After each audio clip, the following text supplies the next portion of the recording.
O plenário do Supremo deve voltar a analisar hoje a permissão para doações de campanha por parte de empresas.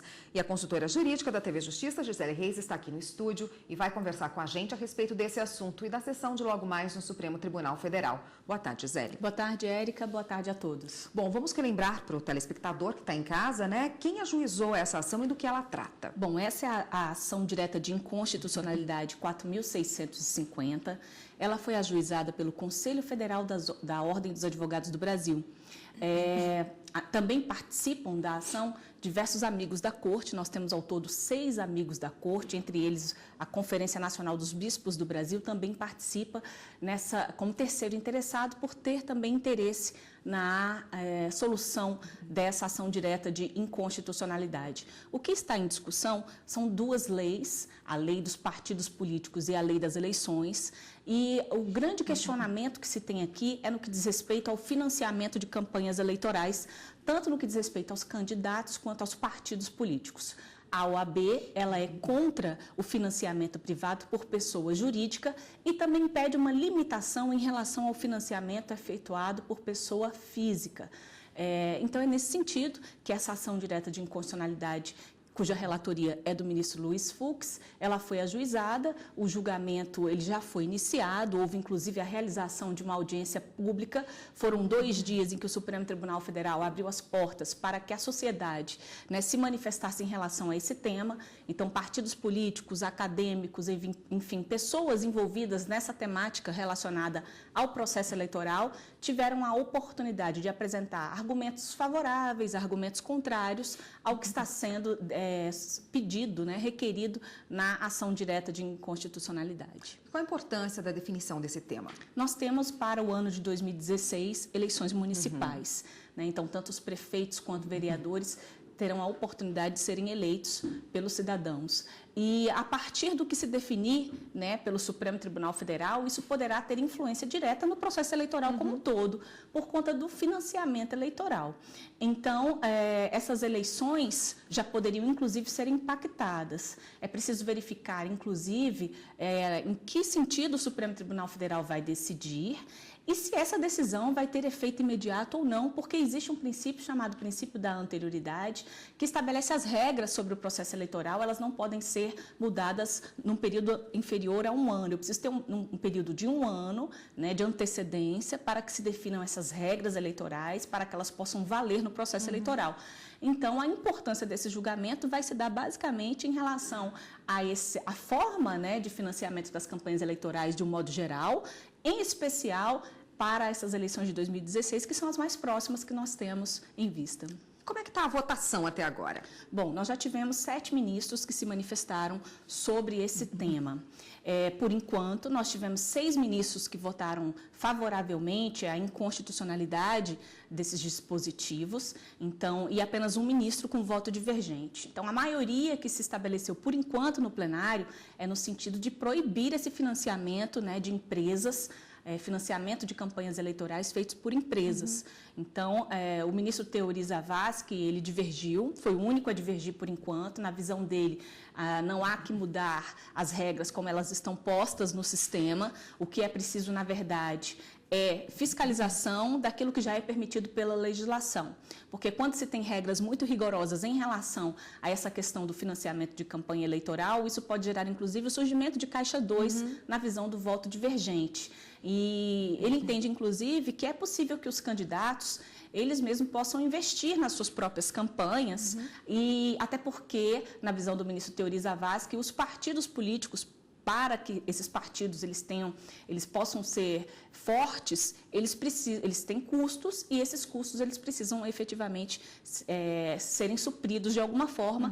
Então, o ministro Teori entende também que os próprios candidatos podem, inclusive, promoverem o próprio financiamento. Rapidamente, Gisele, como que é o financiamento hoje? Atualmente, a legislação permite, a gente costuma dizer que é um financiamento misto, Nós temos tanto recursos públicos quanto recursos privados. Então, tanto o fundo partidário, ele é utilizado para financiar a campanha eleitoral, quanto as contribuições privadas. E essas contribuições privadas, elas estão permitidas na legislação, tanto da pessoa física quanto da pessoa jurídica. Então, participam desse financiamento empresas privadas e também cidadãos, pessoas físicas que estão comprometidos com o processo eleitoral. A legislação fixa um limite, né? Em relação às pessoas físicas é de 10%, em relação às pessoas jurídicas de 2%, no que diz respeito à movimentação financeira do ano anterior.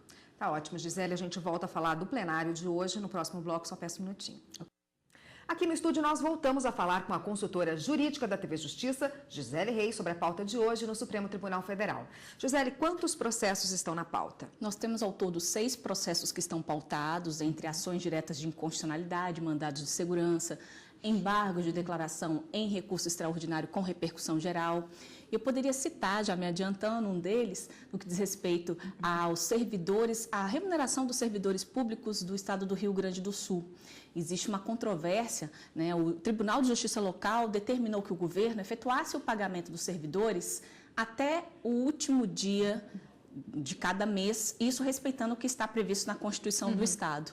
E houve, na verdade, uma insurgência do governo em relação a essa decisão, que foi uma decisão liminar do Tribunal de Justiça, alegando, inclusive, impossibilidades em cumprir com esse cronograma que foi estabelecido pelo Tribunal de Justiça em respeito à Constituição. Então, eles ajuizaram aqui no Supremo Tribunal Federal uma suspensão de liminar. O ministro relator acabou indeferindo esse pedido de suspensão de liminar, ou seja, mantendo a decisão do Tribunal de Justiça no sentido de que aqueles pagamentos deveriam ser efetuados na forma como já havia sido determinada pelo Tribunal de Justiça. O Estado do Rio Grande do Sul, o governo do Rio Grande do Sul, pretende, na verdade, o parcelamento dessa remuneração. Então, na pauta de hoje está um recurso contra essa medida cautelar, na suspensão de liminar, né, tratando exatamente sobre essa questão de suma importância no que diz respeito ao pagamento dos servidores públicos no Estado do Rio Grande do Sul. Bom, e um outro caso sobre recurso envolvendo o plenário virtual também está na pauta hoje, né? Está na pauta também bastante interessante, porque o que vai ser definido pelos ministros nessa análise é exatamente a possibilidade de recurso para o plenário físico quando o Supremo Tribunal Federal tiver decidido a questão no plenário virtual. O que acontece hoje em dia? O Supremo só julga recursos extraordinários quando se tem a repercussão geral reconhecida. A repercussão geral reconhecida é quando eu tenho um recurso que é representativo de uma controvérsia que existe em todo o Brasil. Então, aquele recurso que é selecionado, ele é relevante do ponto de vista econômico, social, político ou jurídico. E a partir da relevância daquele caso, os ministros, então, julgam aquele caso para poder definir, então, qual é a posição do Supremo em relação a todos os demais em tramitação no Brasil. Essa análise de repercussão geral ela é feita pelo plenário virtual. E o plenário virtual está autorizado a julgar o mérito, ou seja, isso não deve ser remetido ao plenário físico, quando o posicionamento do Supremo Tribunal Federal já é no sentido já é num determinado sentido. Então, naquelas hipóteses de reafirmação da jurisprudência do Supremo Tribunal Federal, é possível que o mérito da questão seja julgado já quando os ministros reconhecem a repercussão geral. E tudo isso é feito no plenário virtual. A grande discussão aqui é que o Supremo Tribunal Federal reafirmou o entendimento no que diz respeito à responsabilidade solidária dos entes públicos em relação ao fornecimento de medicamentos, ou seja, não só a União, como também os estados e os municípios são responsáveis no que diz respeito à assistência à saúde. E aí houve a apresentação de embargos de declaração, no sentido de que esse tema não poderia ter sido julgado no plenário virtual. Então, a grande discussão o que se pretende é que esse tema seja levado à discussão no plenário físico. Então, os ministros vão, na verdade, decidir, primeiro, se cabe recurso contra uma decisão do plenário virtual, se o plenário físico poderia, então, decidir em sede de recurso uma decisão do plenário virtual, são esses questionamentos que se colocam hoje à tarde. E a gente tem também, além desses 6 processos que eu acabei mencionando, as listas dos ministros. E lembrando que os processos que estão pautados, pode acontecer de que nem todos sejam chamados a julgamento, porque um ou outro pode gerar uma discussão, né, que pode durar um pouco mais, e aí os processos ficam automaticamente incluídos para a pauta do dia seguinte. Tá ótimo, Gisele, obrigada pela participação e amanhã a gente volta. Até amanhã. Até amanhã.